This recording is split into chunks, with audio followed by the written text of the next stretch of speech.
కూడి వచ్చిన సంఘం అంతటికి ప్రభుపేట శుభములు తెలియజేసుకుంటున్నాను. ఇంతవరకు ఆరాధనలో పాటల ద్వారా ప్రతి ఒక్కరు దేవుని మహిమపరిచారు. ప్రతి ఒక్కరు ప్రభుపేట శుభములు తెలియజేసుకుంటున్నాను. అలాగే నిన్నటి దినాన జరిగినటువంటి 39వ లేఖనాల పరిశోధన సదస్సులో ఎంతగానో అద్భుతమైన 2 అంశాలను మనం నేర్చుకున్నాం.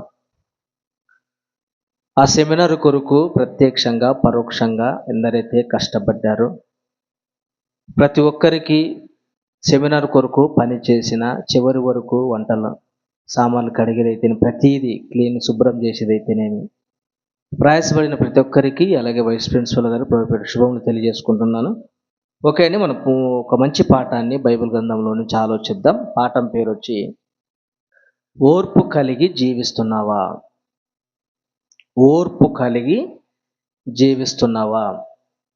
ఓర్పు అంటే అర్థం ఏంటంటే, ఓర్పు అంటే ఓర్చుకొనుట, సహించుట. అంటే ఓర్చుకొనుట, సహించుట, శాంతి, క్షమించుట. అండ్ ఓర్పు అంటే సహించడము, ఓర్చుకోవడము, క్షమించడము. దీన్ని ఓర్పు అంటారు. అయితే ఓర్పు కలిగి జీవిస్తున్నావా. మన ఆత్మీయంగా దేవుని మందిరంలో మనం ఎదగాలన్నా, సమాజంలో మనం ఉండాలన్నా ఖచ్చితంగా మనిషికి ఓర్పు అనేది అవసరం.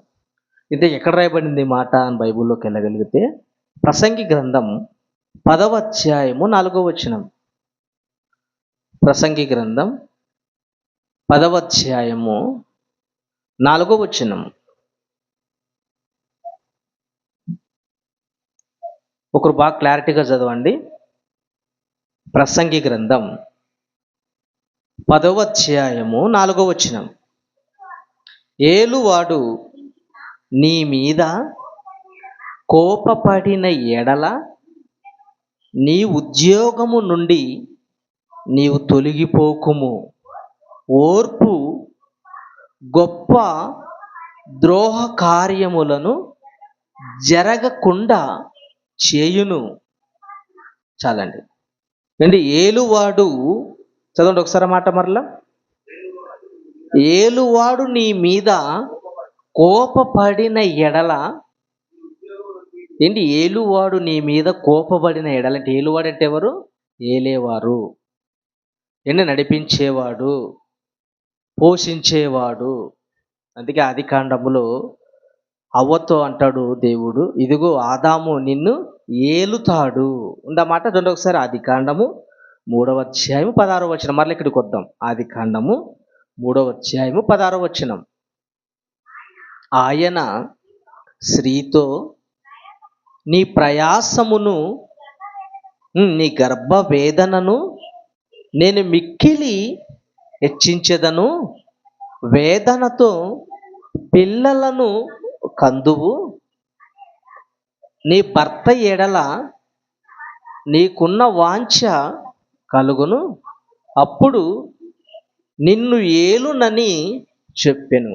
అంటే ఒక భార్యను ఏలేవాడే భర్త, ఆఫీసులో స్టాఫ్ని ఏలేవాడే బాస్. ఏంటి ఏలుడం అంటే నడిపించడము, అందరికి ఎడ్డుగా ఉండి వాళ్ళని నడిపించేవాన్ని ఏలిక అంటారు. ఈరోజు మనల్ని నాయకులు పాలిస్తున్నారు. ఏంటి మన దేశాన్ని అయితేనేమి, మన దేశాన్ని నరేంద్ర మోడీ గారు పరిపాలిస్తున్నాడు, మన రాష్ట్రాన్ని చంద్రబాబు నాయుడు గారు ఏలుతున్నారు. వీళ్ళంతా ఎవరు? ఏలికలు. ఏంటి వీళ్ళు? రాజకీయ నాయకులు. అలాగే నీ ఏలిక నిన్ను గద్దించినప్పుడు ఏం చేయమన్నాడు? ఓర్పుతో ఉండాలి. ఎలా ఉండాలి? సహించాలి. ఏంటి బాస్ ఏదైనా ఒక మాట అన్నప్పుడు ఏం చేయాలి? మనము తొందరపడి బాస్కి ఎదురు తిరిగాం మనకు ఏం జరుగుతుంది? నీ ఉద్యోగమే పోతుంది. బాస్ ఒక మాట అన్నప్పుడు నువ్వేం చేయాలి తెలుసా? సరే అని చెప్పి ఓపికతో సహించే, నీకు తర్వాత ప్రమోషన్స్ ఏమైనా వస్తాయేమో కానీ నువ్వు అలా బాస్ చెప్పిన ప్రతి మాట ఎదురు తిరుగుతున్నావు అనుకో, ఏం చేస్తాను? నిన్ను ఏదో ఒక రోజు నిన్ను పీకి పాడేస్తాడు. అందుకే నీకు ఏలికలు ఎవరైతే ఉన్నారో, ఒక భార్యకు భర్త ఎలా ఏలికిస్తున్నారు, పిల్లలు తల్లిదండ్రులు ఎలా ఏలుతున్నారు, ప్రతి వారికి ఏం చేయాలి? మనము సహించాలి. చదవనమాట ఒకసారి ప్రసంగి గ్రంథం 10వ అధ్యాయం 4వ వచనం. ఏలువాడు నీ మీద కోపపడి నీ ఉద్యోగము నుండి నీవు తొలగిపోకుము. ఓర్పు గొప్ప ద్రోహ కార్యములను జరగకుండా చేయును. ఏంటి ఓర్పు ఎలా చేస్తుందంట? ద్రోహ కార్యములని ఏం చేయకుండా చేస్తుంది? జరగకుండా. ఎదుటివాడు నీ పట్ల ఏదైనా ద్రోహం చేశాడు అనుకో, నువ్వు ఓర్పు కలిగి ఉండంతే. ఎదుటివాడు నీ పట్ల ఏదైనా ప్రవర్తించినా, ఏది చేసినా నువ్వు ఓర్పు కలిగి ఉంటే ఏం జరుగుతుంది? నీకు మంచే జరుగుతుంది. ఏంటి? ఓర్పు కలిగి ఉండడం వల్ల ప్రయోజనం అన్నాడా, నిష్ప్రయోజనం అన్నాడా? ఓర్పు కలిగి ఉంటే నీకు ప్రయోజనము, నీకు నీ కుటుంబానికి ప్రయోజనము తప్ప నష్టమేమీ ఉండదు. ఇది ఓర్పు అనేది చాలా అవసరం అండి. భర్త డ్యూటీకి వెళ్ళి యజమానితో అలిసిపోయి డ్యూటీ వర్క్ చేయలేక ఒత్తిడి ప్రెషర్ గురైపోయి ఇంటికి వచ్చాడు అనుకో, భర్త రాగానే భార్య ఇంట్లో సామాన్లన్నీ ఇసురుతుంది అనుకో, భర్తకి ఎలా ఉంటుంది? ఎలా ఉంటుంది?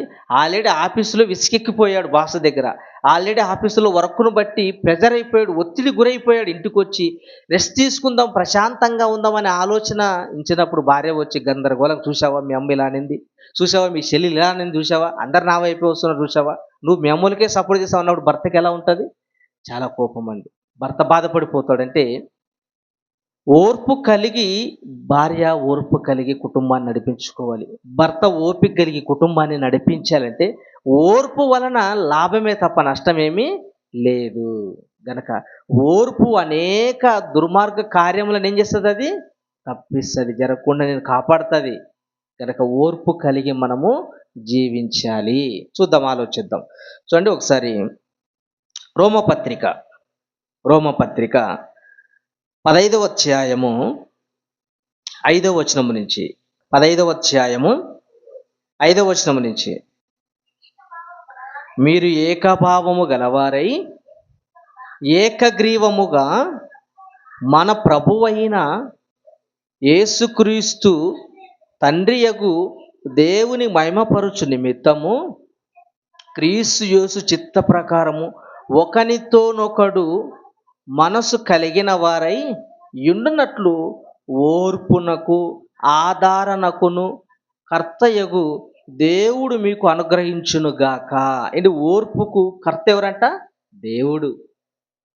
ఓర్పుకు కర్త దేవుడు. ఇదిగో మీరు ఎలా ఉండదో తెలుసా? ఓర్పుకు కర్త అయిన దేవుడు మీకు ఓర్పునిచ్చాడు. ఆ ఓర్పుని మీరు కలిగి మీరు జీవించాలి. ఏంటి? దేవుడు కర్త ఓర్పుకి ఎంత దేవుడు అంటే, నిజంగా అంటే దేవుడు ఎంత ఓర్పు గలవాడో తెలుసా? భూమి మీద ప్రజలందరూ చెడిపోతున్నా వాళ్ళని చంపకుండా ఇప్పటికి ఏం చేస్తున్నాడు? ఆయన కాపాడుతున్నాడు. దీర్ఘశాంతం మీ నిమిత్తమే కదా ఆయన దీర్ఘశాంతాన్ని గలవాడై ఉన్నాడు. ఎందుకున్నాడు? ఒకడును నశింపకుండా, ఇష్టము లేకుండా, అంటే అందరూ మారాలని దేవుడు ఏం చేస్తున్నాడు? ఓర్పుతో ఎదురు చూస్తున్నాడండి.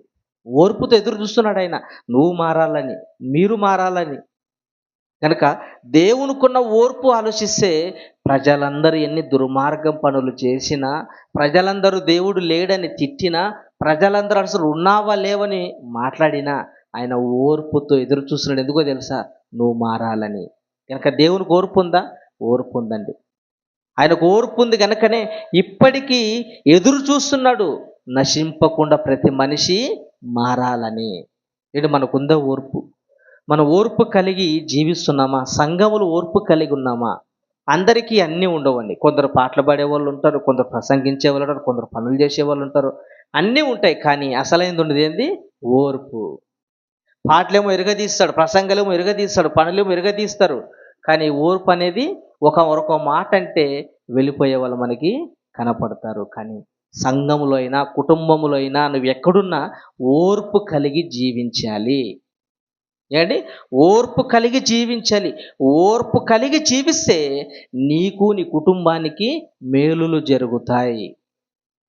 నేను బైబిల్లోకి వెళ్ళగితే వీళ్ళరా ఓర్పు లేకపోతే ఏది కూడా జరగదు. ఒక రైతు పంటేశాడు అనుకో, విత్తనం వేయగానే పంట రావాలని ఎదురు చూసడానికి వస్తుందా?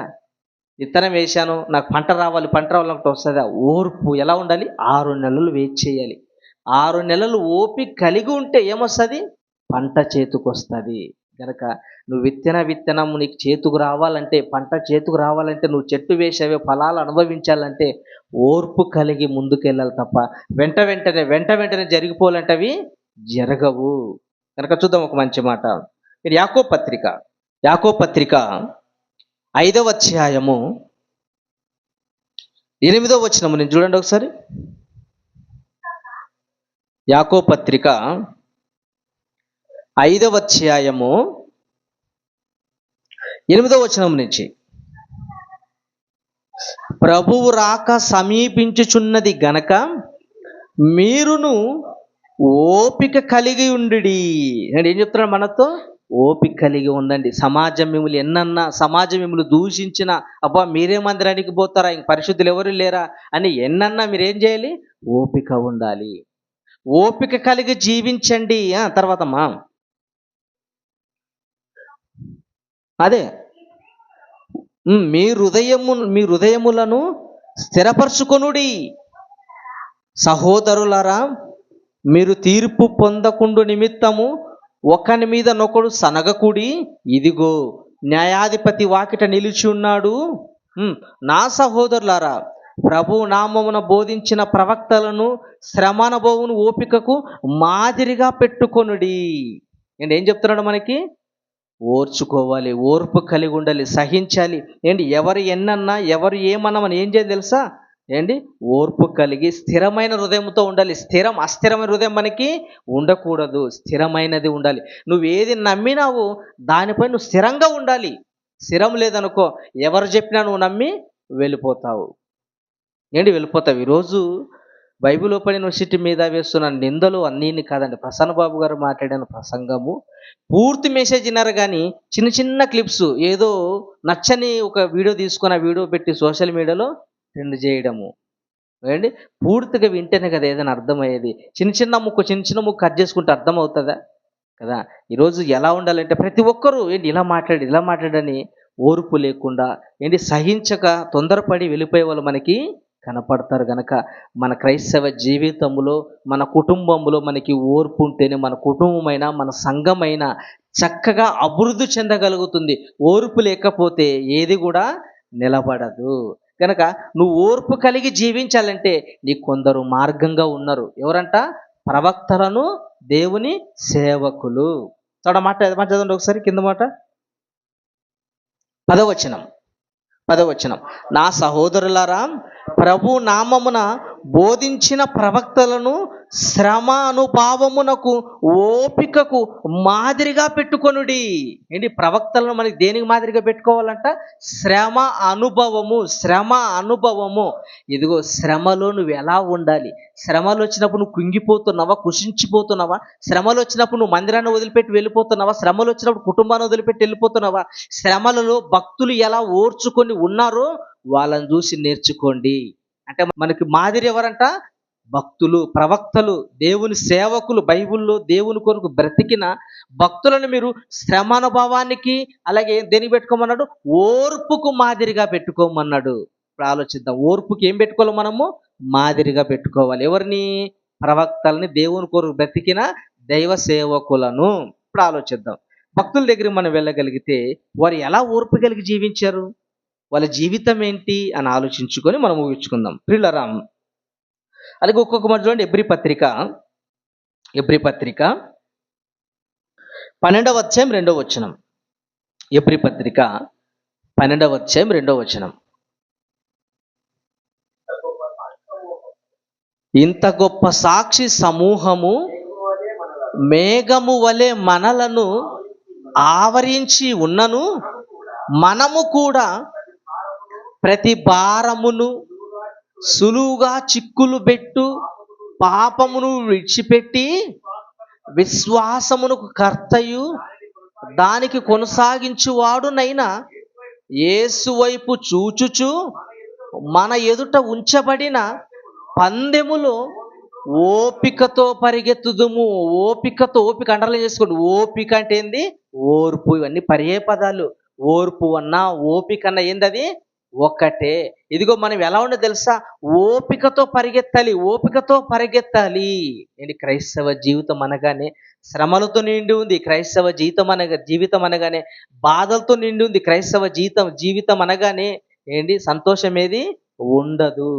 ఇరుగు పొరుగు వాళ్ళ సమస్యలు, కుటుంబం వాళ్ళ సమస్యలు, సంఘంలో సమస్యలు, బయట వాళ్ళ సమస్యలు, బైబిల్ వ్యతిరేకులు వాళ్ళ సమస్యలు, అంటే మొత్తానికి నీకు సమస్యలు అనేవి ఉంటాయి. ఈ భూలోకం నుంచి ప్రయాణం పరలోకానికి నువ్వు వెళ్ళాలంటే ఈ ప్రయాణంలో నువ్వు ఎన్నో సమస్యలు నువ్వు ఎదుర్కోవాలి, ఎన్నో ఇబ్బందులు నువ్వు దాటుకోవాలి.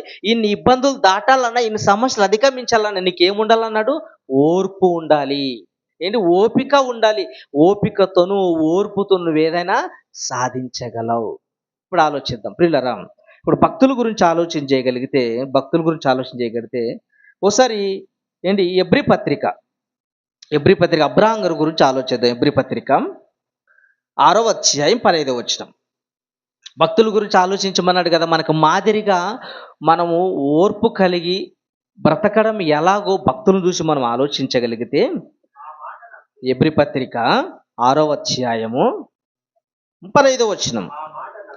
ఆ మాట నమ్మి అతడు ఓర్పుతో సహించి ఆ వాగ్దాన ఫలమును పొందెను. ఎవరండి ఈయన? అబ్రహాం గారు, విశ్వాసులకు తండ్రి. ఎలాంటైనా చూడండి ఒకసారి మాట మళ్ళా. ఆ మాట నమ్మి అతడు ఓర్పుతో సహించి ఆ వాగ్దాన ఫలమును పొందెను. ఏంటి? ఏ మాట నమ్మాడు? దేవుడు చెప్పిన మాట నమ్మాడు. ఎవరు? అబ్రహాం గారు. ఏం చెప్పాడు తెలుసా? పునాదులు గల పట్టణం నీకు ఇస్తానన్నాడు. ఆ పునాదులు గల పట్టణం ఇస్తానన్నాడు. ఆ మాటను నమ్మాడు గనకనే ఆయన బ్రతికిన దినాలన్నీ ఏం చేశాడు తెలుసా? ఓర్పుతో ఎదురు చూశాడు. దేనికోసము? పునాదులు గల పట్టణం కొరకు ఆయన ఎదురు చూసిన రాయబడింది ఎబ్రీ పత్రికలో. పునాదులు గల పట్టణం కొరకు అబ్రహాము ఎదురు చూశానంటే ఎంత ఓపిక అండి ఆయనకి. దేవుడు చెప్పిన మాటను విని పునాదులు గల పట్టణం పరలోకం కొరకు ఏం చేశాడంట? ఓపికతో ఎదురు చూచెను. మనకుందండి ఓర్పుగా? మనకుందా ఓర్పు? ఓపిక మనకుందా? ఉండాలండి. కనుక నువ్వేదైనా ఓర్పు కలిగి ఉంటే నువ్వేదైనా సాధించగలవు. ఈరోజు మనం కూడా యేసుక్రీస్తు 2వ రాకల్లో మనం పరలోకాన్ని తీసుకుపోతాడన్న సంగతి మనకు తెలుసు. కనుక ఏం చేయాలి? మనము ఓర్పుతో ఎదురు చూడాలి. యేసుక్రీస్తు వారు వస్తాడు. ఆయన వచ్చేంత వరకు నేను నమ్మకంగా బ్రతికి నేను వెళ్ళిపోవాలన్న ఓర్పు నీకు ఉండాలి. అబ్రహాం గారి గురించి ఆలోచన చేస్తే నిజంగా అండి, 80వ ఏట దేవుడు వచ్చి దేవదూత ద్వారా పంపించి ఇదిగో నీకు వాగ్దాన పుత్రుడు అనుగ్రహిస్తాడన్న చెప్పినప్పటి నుంచి ఏంటి దగ్గర 100 సంవత్సరాలు బిడ్డ కోసమైన ఎదురు చూశాడండి.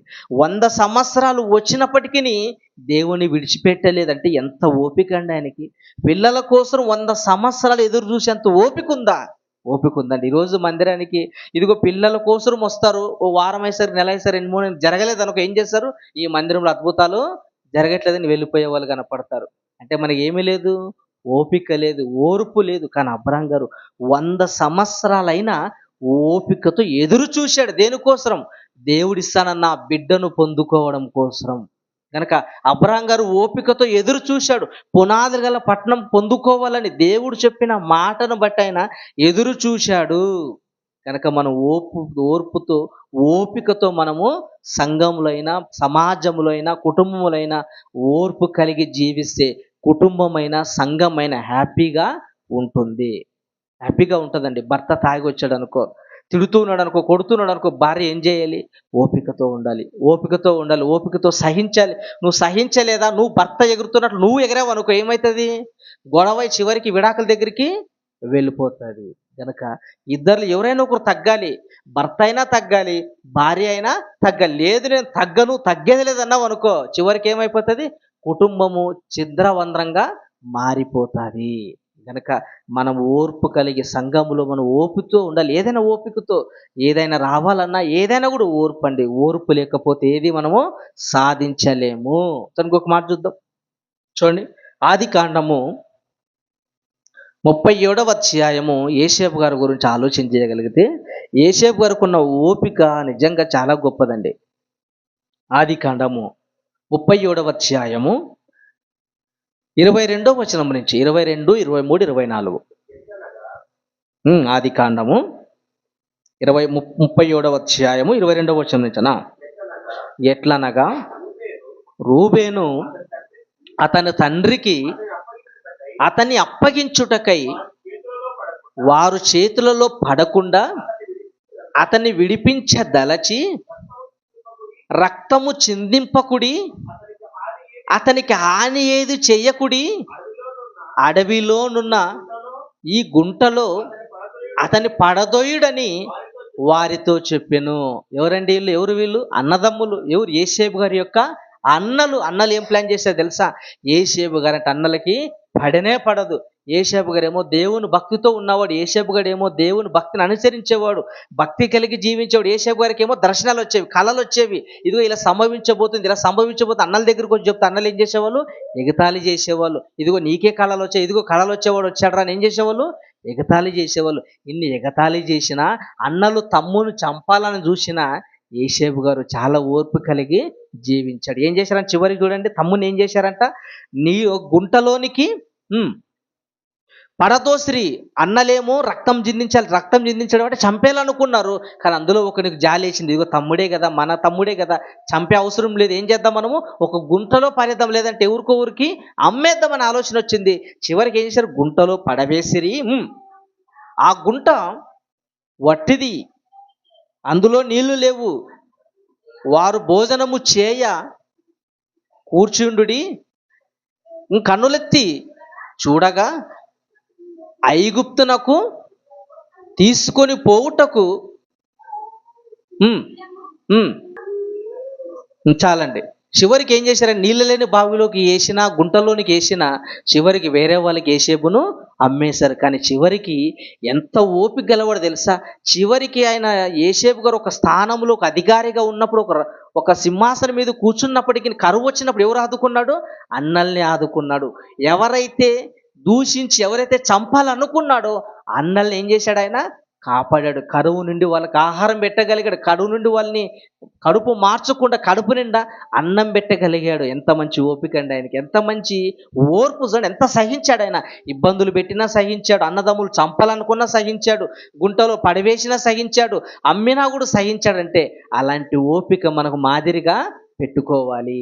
కనుక మనకి ఎన్ని సమస్యలు అన్న రాని, ఆత్మీయంగా రాని, ఇది కుటుంబం వల్ల రాని, ఎగ్జామ్స్ ఎలా ఏ వచ్చినా కూడా మనం ఏం చేయాలి? ప్రతి దాన్ని మనం అధిగమించాలి, ఓర్పుతో సహించాలి.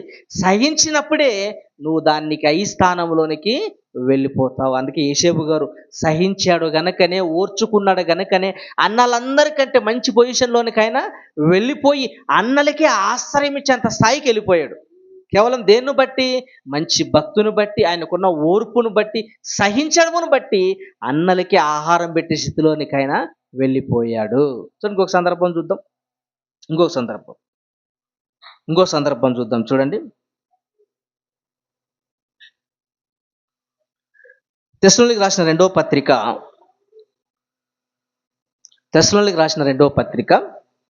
3వ అధ్యాయం 5వ వచనం. తెస్సలోనికీయులకు రాసిన రెండవ పత్రిక 3వ అధ్యాయం 5వ వచనం. దేవుని యందలి క్రీస్తు చూపించిన ఓర్పును మీకు కలుగునట్లు ప్రభు మీ హృదయములను ప్రేరేపించునుగాక. పౌలు గారు తెస్సలోనిక సంఘానికి రాస్తూ ఏం చెప్తున్నాడు తెలుసా? ఇదిగో సంగమా, దేవుని యందలి ప్రేమయు క్రీస్తు చూపిన ఓర్పుని మీకు కలుగునట్లు. క్రీస్తు చూపించిన ఓర్పు అంటే క్రీస్తు ఏం చూపించాడు? ఓర్పును చూపించాడండి. యేసుక్రీస్తు వారు నిజంగా ఆయన ఎంత ఓర్పు కలిగి బ్రతికాడంటే అంత ఓర్పు కలిగి బ్రతికాడు. ఆయనకున్న ఓర్పు నిజంగా ఎవరికి ఉండదు. ఎందుకో తెలుసా? యేసుక్రీస్తు వారు ఎంతమంది అన్నాడండి, ఎన్నో మాటలు అన్నారు. ఇంటిలోనికి వెళితే సహోదరులు ఏమన్నారు? ఈ పిచ్చి పట్టినవాడు, ఏమన్నారు? మతిసితము లేనివాడు. ఏంటి? తమ్ముళ్ళే అన్నను మత్స్యతం లేనివాడంటే అన్న ఎంత బాధపడ్డాడు యేసుక్రీస్తు వారు. లేక ఇంటికి వెళితే మత్స్యతం లేనివాడంటే ఆయన మనసులో ఎంత కృంగిపోయినాడు ఒకసారి ఆలోచించండి. తమ్ములు ఎన్ని అన్నా ఏం చేశాడు? ఆయన ఓర్చుకున్నాడు. సమాజం ఎన్ని మాటలు, ఈయన దెయ్యము పట్టినవాడు, ఈయన బయోస్బీలు, ఈయన దెయ్యాలను వదిలిగొట్టేవాడు, దెయ్యములకు అధిపతి అన్నారు. సమాజం అన్నారా లేదా? అన్నారండి. ఈ వడ్లవాని కుమారుడు కాదా? ఎన్ని మాటలంటే సమాజం అనని మాటలంటే ఏవి లేవు. పిచ్చి పట్టిన వాడు అన్నాడు, మత్స్యతం లేనివాడు అన్నాడు, ఇది దెయ్యములకు అధిపతి అన్నారు. ఇన్ని మాటలు అన్న యేసుక్రీస్తు ఏం చేశాడు? సహించాడు. ఓర్పు కలిగి ఉన్నాడు. ఆయన బ్రతికిన 33 సంవత్సరాలు ఓర్పు కలిగి జీవించాడు గనకనే మనకు రక్షణ మార్గం వచ్చింది. ఆయన ఓర్పు కలిగి సహించాడు గనకనే ఈరోజు మనం సంఘంలోనికి రాగలిగాం. గనక యేసుక్రీస్తు వరకు ఉన్న ఓర్పు మనకు రావాలని పౌలు గారు కోరుకుంటున్నారు. చదవండి మాట మరొకసారి ఒకసారి. దేవుని యందలి ప్రేమయు క్రీస్తు చూపిన ఓర్పును మీకు కలుగునట్లు ప్రభు మీ హృదయములను ప్రేరేపించునుగాక. అంటే సంఘానికి ఏముండాలి? క్రీస్తు లాంటి ఓర్పు ఉండాలి, క్రీస్తు లాంటి సహించే గుణం ఉండాలి, క్రీస్తు లాంటి మనసు సహించే గుణము, ఓర్చుకునే గుణము, ప్రేమించే గుణము, క్షమించే గుణము, ఇవన్నీ ఎవరికి ఉండాలి? మనకు ఉండాలండి. కనుక యేసుక్రీస్తు వారు ఎన్నన్నా, ఆయన ఎన్ని దూషించినా సహించాడు తప్ప, ఓర్చుకున్నాడు తప్ప ఆయన ఏమి కూడా అనలేదండి. మోషే గారికి కూడా ఎంత ఓపిక తెలుసా? మోషే గారు నిజంగా ప్రారంభంలో ఓపిక లేదు, ఓపిక చాలా తక్కువ. ఓపిక లేదు కనుకనే ఐగుప్తుని ఏం చేశాడు? ఆయన చంపేశాడు. ఐగుప్తుని చంపేసి ఇసుకలో సమాధి చేసి పారిపోయాడు. దేవుడు మోషేకి తన ప్రజలను నడిపించాలి కనుక, నడిపించాలంటే ఏముండాలి? ఆయనకి ఓపిక ఉండాలి. ఓపిక ఉండాలని 40 సంవత్సరాలు గొర్రెలు గాయడానికి పెట్టాడు. గొర్రెలు గాయడం అంటే చిన్న మాటలు కాదండి. గొర్రెలు గాయడం అంటే ఎంతో ఓపిక ఉండాలి. ఓపిక ఉండాలా? ఓపుకుంటారు. ఒక గొర్రె ఇటు పోతే ఒక గొర్రె ఇటు పోతుంది, ఒక గొర్రె కొండెక్కి ఒక గొర్రె కింద దిగుతుంటుంది. ఇష్టానుసారంగా నడుస్తుంటాయి అవి. గొర్రెలు ఏడుండి ఒక పొలాలు దిగుతూ ఇంకో పొలాలు పోతుంటాయి. కానీ గొర్రెలు కాసే కాపరికి ఏముండాలి? ఓపిక ఉండాలి. రోడ్డు పైన వెళ్తున్నప్పుడు బస్సులో వచ్చేవాళ్ళు, బైక్లో వచ్చేవాళ్ళు ఆరన కొడుతుంటారు. ఏ బుద్ధి ఉందా లేదా? సైడ్ తీసుకోమన్నప్పుడు ఏం చేయాలి? నీకు బుద్ధి ఉందా? నువ్వు సైడ్ పడ్డావనికి ఏం చేస్తాడు? వచ్చి కొడతాడు. అలా అనుకోండి ఏం చేయాలి? ఓకే సార్ నేను సైడ్ తీసుకొని పోతానని చెప్పి ఓపికతో మందను తీసుకొని పోవాలంటే గొర్రెలు కాసేవాడికి ఏముండాలి? ఓపిక ఉండాలి. అందుకే మోషే గారికి 40 సంవత్సరాలు గొర్రెలు గాయడం ఎందుకు పెట్టాడు తెలుసా? దేవుడు ఇశ్రాయేలు ప్రజలు నడిపించాలంటే ఏముండాలి? ఓపిక ఉండాలి, ఓర్పు ఉండాలి.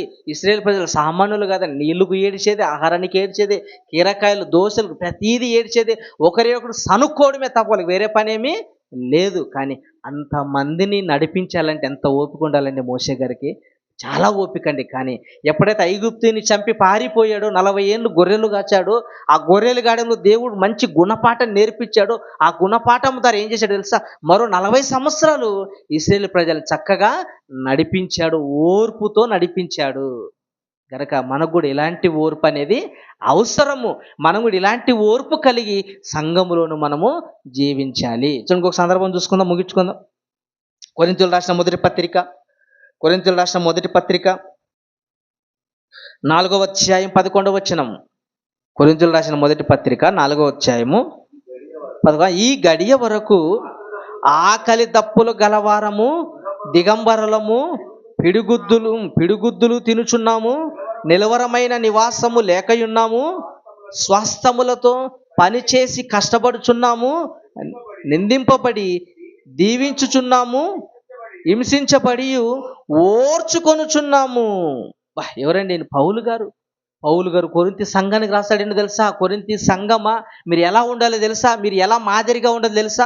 సమాజంలోను సంఘంలోను మీకు వచ్చే సమస్యల వల్ల మీరు ఎలా ఉండాలి? ఓర్పు కలిగి ఉండాలి. ఎలా ఓర్పు కలిగి ఉండాలని చెప్తున్నటువంటి అదే పై మాట, అది నాకు చదివింది. మళ్ళా ఫస్ట్ నుంచి. ఈ గడియ వరకు ఆకలి దప్పులు గలవారము. పౌలు గారికి ఏమీ లేదంట?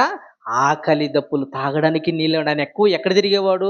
సముద్ర ప్రయాణం చేసేవాడు. సముద్రం నీళ్లు దొరుకుతాయండి, ఉప్పు నీళ్లు ఉన్నాయి కదా, తాగడానికి లేవు. ఎక్కడికి పోయినా నీళ్ళు ఇచ్చేవారు కాదు పౌలు గారికి, ఎక్కడ పోయినా ఆహారం పెట్టేవాళ్ళు కాదు.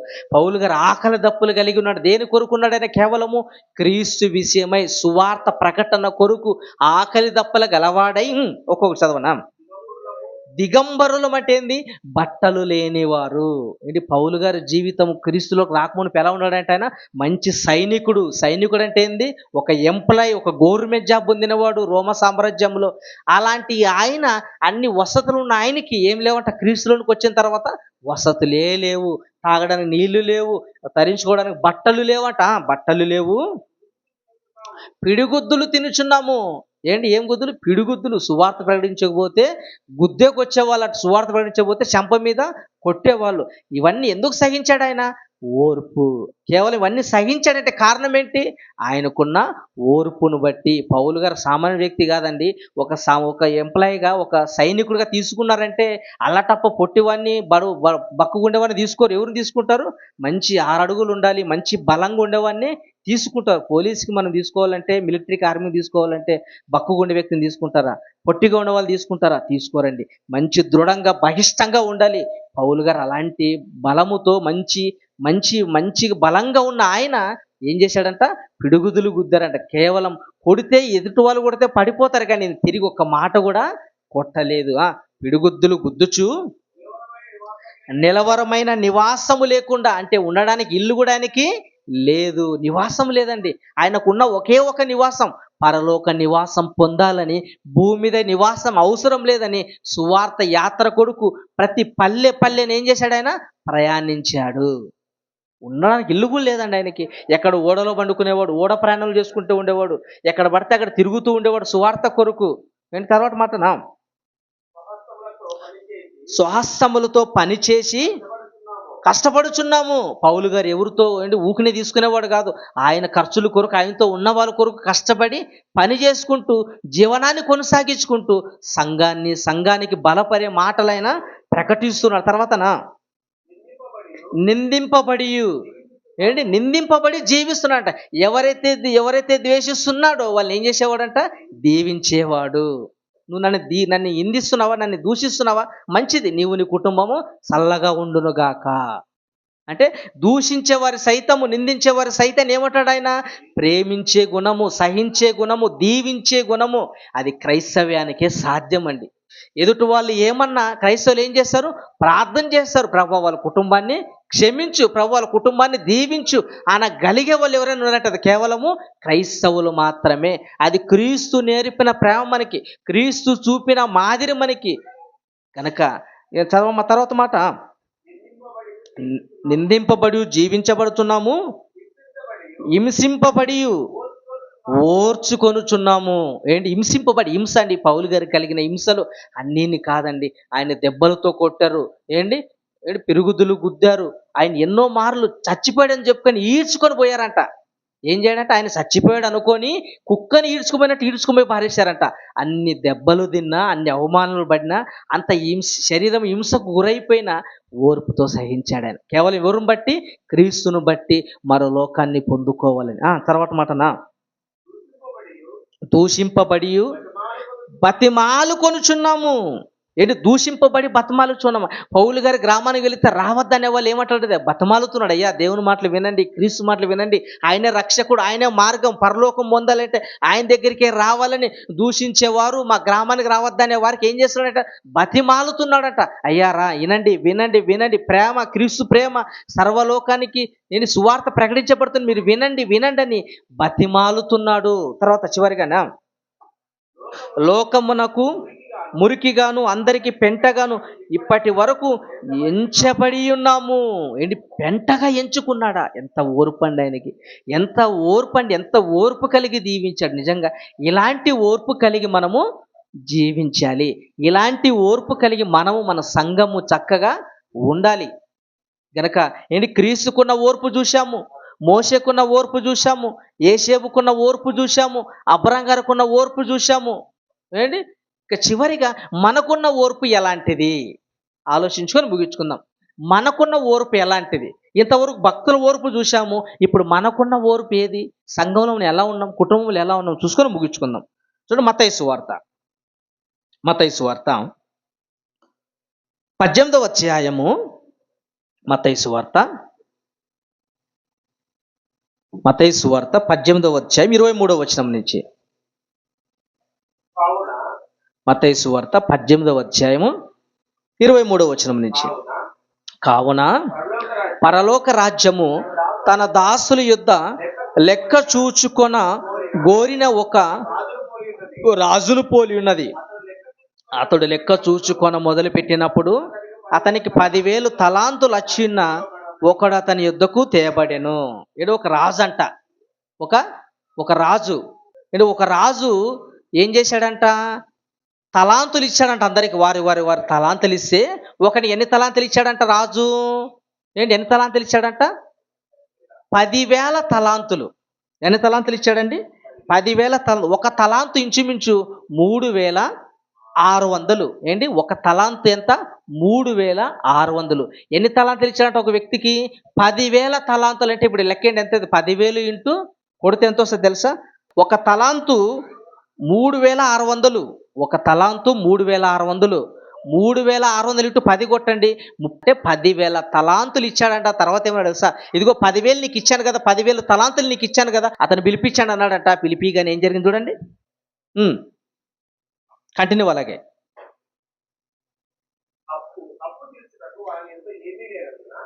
అప్పు తీర్చుటకు వాని యొద్ద ఏమీ లేనందున.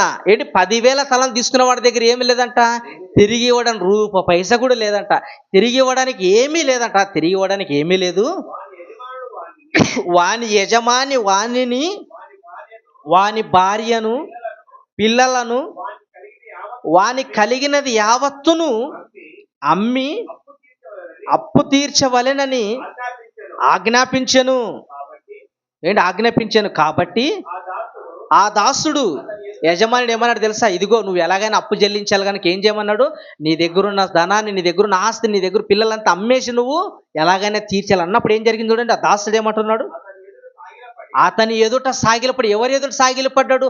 అప్పిచ్చిన ఆయన ఎదుట, రాజు దగ్గర సాగిలపడి మ్రొక్కి, నా ఎడల ఓర్చుకొనుము. అండర్లైన్ చేసుకోండి. నా ఎడల ఓర్చుకొనుము, నా ఎడల ఓర్చుకొనుమని యజమాని ఏం చేస్తున్నాడు? ఇతడు దాసుడు బతిమాలుకుంటున్నాడు. అయ్యా అయ్యా మాది ఓర్చుకో, అయ్యా ఓర్చుకో, కనికరించు, కనికరించని. డబ్బు అప్పు తీసుకున్నవాడు యజమాని దగ్గర ఏం చేస్తున్నాడు? అయ్యా అని కాళ్ళ దగ్గర పడి బతిమాలుతున్నాడట. ఓర్చుకొనుము, ఓర్చుకొనుము అన్నప్పుడు ఏం జరిగింది చూడండి. నీకు అంతయు చెల్లింతునని చెప్పగా ఆ దాసుడు యజమానుడు కనికరపడి వానిని విడిచిపెట్టి వాని అప్పు క్షమించెను. అబ్బా, ఎంత మంచి యజమానుడు అండి రాజు. ఎంత మంచి యజమానుడు తెలుసా? అయ్యా నా దగ్గర ఏమీ లేవు, ఏమీ లేవు అని బతిమాలుతుంటే ఓర్చుకోయ్యా ఓర్చుకుంటుంటే ఏం చేశాడు యజమానుడు? వాడిని క్షమించి వాని అప్పుని ఏం చేశాడు? ఆయన క్షమించేశాడు. క్షమించేశాడు. ఇప్పుడు అప్పు క్షమించబడిన వీడు వీనికొకడు బాకీ ఉన్నాడంట. చూడండి ఏం జరిగిందన్నమాట. అయితే ఆ దాసుడు అనగా ఎవరు? ఆ దాసుడు అంటే 10,000 తలాంతులు అప్పు తీసుకున్నాడు యజమాను దగ్గర. ఆ 10,000 తలాంతులు క్షమించబడ్డాయే. ఆ దాసుడు బయటకు వెళ్ళి తనకు 100 దేనారములు అచ్చియున్న తన తోటి దాసులలో ఒకరిని చూచి వాని గొంతు పట్టుకొని, నీవు అచ్చి ఉన్నది చెల్లింపవలెను. అందుకు వాని తోటి దాసుడు సాగిలపడి, నా ఎడల ఓర్చుకొనుము, నీకు చెల్లించేదనని చెప్పాను. ఏంటి? ఎప్పుడైతే యజమానుడు వీని 10,000 తలాంతులు చెల్లించాడు, హ్యాపీగా ఆనందంగా వస్తున్నాడు. ఇంకా అప్పు తీరోడు ఎలా ఉంటాడండి? సంతోషంగా గంతులు వేసుకుంటూ వస్తాడు. ఎప్పుడైతే 10,000 తలాంతులు క్షమించబడ్డాయో హ్యాపీగా బయటకు వచ్చేసాడు. రాగానే వీనికి ఒకడు 50 రూపాయలు అప్పంట. ఎన్ని దేనాలంట? 100 దేనారులు అంటే 50 రూపాయలు మన భాషలో. 100 దేనారులు అంటే 50 రూపాయలు. వీనికి ఎంత బాకున్నాడు? 50 రూపాయలు. 50 రూపాయలు బాకున్నాడు పిలిపించి ఏం చేస్తున్నాడు అంటే, వాడిని కాళ్ళ మీద పడినా ఓర్చుకన్నా వీడు ఓర్చుకోవట్లేదంటే ఏం చేస్తున్నాడు? నువ్వు ఖచ్చితంగా చెల్లించాల్సిందని కాలరు పట్టుకొని మళ్ళీ లాక్కుపోతున్నాడట. అంటే ఇద్దరికి దీనికి క్షమాపణ గుణం ఉందంటదా? అయ్యో నా యజమాని 10,000 దేనాములు చెల్లించాడే, నేను ఇతన్ని క్షమించలేనని కనీస జ్ఞానం కూడా ఆయనకి లేదంట. చూడండి ఏం జరిగిన తర్వాత. వాడు ఒప్పుకొనక అచ్చి ఉన్నది చెల్లించు వరకు వాడిని చెరసాలలో వేయించెను. చూడండి చెరసాలలో వేయించాడు. ఈ క్షమించలేదు. క్షమించబడ్డా 50,000 క్షమించడం పెద్ద విషయం అండి. నాది 1,00,00,000 రూపాయలు క్షమించాడు అనుకో నా యజమాని, నా దగ్గర 10,000 తీసుకున్న వాడిని క్షమించాలని నేను. కానీ ఆ మనసు వీనికి లేదు. ఆ 50,000 రూపాయల కోసం ఏం చేశాడంట? కుటుంబాన్ని వాడిని చెరసాలలో వేసేసాడు. గనక ఏంటి, మనం ఎలా ఉండకూడదు? ఓర్పు కలిగి ఉండాలి. మనం సంఘంలో అయినా కుటుంబంలో అయినా మనం ఎలా ఉండాలి? ఓర్పు కలిగి ఉండాలి. దేవుడు మన పట్ల ఎన్ని క్షమించాడండి? ఉపమానంగా చెప్పబడిన మాట ఇది. ఎన్ని క్షమించాడు? మన పాపాలు క్షమించాడు, మన సమస్యలన్నీ తీర్చాడు. మనం చేసే పాపమని యేసుక్రీస్తు గారు ఏం చేయాలి? క్షమించబడ్డాడు. దాన్ని డబ్బు పెట్టి కొనగలం మనము? కొనలేమే. ఒక ఇంజక్షన్ కొనాలంటే 10,000 అవుతుంది. ఏమండి? ఆ మధ్య కరోనా టైంలో ఇంజక్షన్ కొనాలంటే లక్షల రూపాయలు అవుతుంది. ఏంటి ఇన్ని లక్షలు పెట్టి కొంటున్నామే, మనకు రూపాయి ఖర్చు లేకుండా యేసు రక్తాన్ని ఉచితంగా ఇచ్చాడే దేవుడు. దానికి మనం డబ్బు పెట్టి కొనగలమా? కొనలేం. మన దేవుడు ఇన్ని క్షమించినా ఎదుటివాడిని మనం క్షమించలేకపోతాం. అదే పొరపాటు. ఎదుటివాడు మనల్ని ఏ తప్పు చేసి మనం ఏం చేయాలి? మనము క్షమించాలి, ఇవన్నీ ఓర్చుకోవాలి, ఓర్పు కలిగి ఉండాలి. చివరికి మాట చూసుకుందాం. తిమోతికి రాసిన మొదటి పత్రిక 6వ అధ్యాయం 11వ వచనం ముగించుకుందాం. తిమోతికి రాసిన మొదటి పత్రిక 6వ అధ్యాయం 11వ వచనం. తిమోతికి రాసిన మొదటి పత్రిక 6వ అధ్యాయం 11వ వచనం. దైవజనుడా, నీవైతే వీటిని విసర్జించి, వేటిని విసర్జించాలి? పై మాటలో ఉంటుంది, ధనాన్ని ఆశించకూడదు, దేన్ని ఆశించకుండా, ధనాపేక్షలు కాకుండా మీరు డబ్బు కొరకు ప్రయాసపడకూడదు. మీరు వాటిని విసర్జించి ఏంటి? నీతిని, భక్తిని, విశ్వాసమును, ప్రేమను, ఓర్పును, సాత్వికమును సంపాదించుకొనుము. దేన్ని సంపాదించుకోవాలంట? సంగమా, ఓ సేవకుడా, ఏమి సంపాదించుకోవాలి తెలుసా? నువ్వు ధనాన్ని కాదయ్యా, భూములు కాదు, భవనాలను కాదు, నీతిని, శాంతిని, సమాధానాన్ని, ఓర్పును సంపాదించుకో. ఓర్పును సంపాదించుకో. వీటిని సంపాదించుకోవాలండి మనం. ఇవి సంపాదించుకుంటే ఎక్కడ దొరుకుతాయి? ఇవి అంగడిలో దొరకవు, బైబిల్లో దొరుకుతాయి, దేవుని మందిరాల్లో వినబడతాయి. కనుక దేవుని మందిరానికి వచ్చి మనం వీటిని సంపాదించుకోవాలి. ఈ వీటి వల్ల మన కుటుంబాలు బాగుపడతాయండి. కనుక మన కుటుంబము చల్లగా ఉండాలన్నా, సంఘము కుటుంబం క్షేమంగా ఉండాలన్నా ఓర్పు కలిగి జీవించాలి. సహిస్తేనే ఏదైనా మనము సాధించగలము. గనక ఓర్పు కలిగి జీవిస్తున్నావా? ప్రార్థన చేసుకుందాం. దయగలిగిన మా తండ్రి, ఒక మంచి మాట మాకు నేర్పించారు నాయన. తండ్రి, మాకు ఇచ్చిన ఆయుష్ కాలంలో 60-70 సంవత్సరాల్లో నాయన ఓర్పు కలిగి జీవించి, ఎన్ని శ్రమలు వచ్చినా, ఎన్ని ఇబ్బందులు వచ్చినా అన్నిటినీ అధిగమించి, సహించి, ఓర్చుకొని మీరు నా లోకాన్ని పొందే భాగ్యాన్ని ప్రసాదించండి. సంఘాన్ని జ్ఞాపం చేసుకొని, మరో ముఖ్యంగా నాయన నిన్నటి దినాన జరిగిన లేఖనాల పరిశోధన సదస్సులు ఎందరైతే మీ పిల్లలు కష్టపడ్డారో, ప్రయాసపడ్డారో వారి కుటుంబాలు దీవించండి, ఆశీర్వదించండి. పనిచేసిన ప్రతి ఒక్కరికి జ్ఞాపం చేసుకోండి. మీ కుమారుడు మా రక్షకుడైన యేసుక్రీస్తు నామములో ప్రార్థన అడుగుచున్నాం తండ్రి. ఆమేన్.